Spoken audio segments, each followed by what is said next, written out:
যদি তারা বলে যে কেন সমর্থন করব, তাহলে এই কথাগুলোকে তাদের সামনে তুলে ধরতে হবে যে বাংলাদেশ জাতীয়তাবাদী দল এবং ভাবনাগুলো করে আগামী দিনের জন্য। ফলে এই কথাগুলো যদি আমরা তাদের কাছে নিয়ে যেতে পারি, তাহলে তখনই আমরা আশা করতে পারবো যে দেশের মানুষের সমর্থন আমরা পাবো।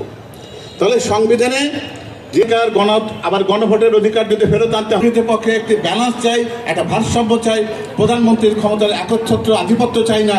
এগুলো করতে গেলে একটা নির্বাচন ছাড়া, জাতীয় সংসদ ছাড়া কোনো সংবিধানের সংস্কার হবে?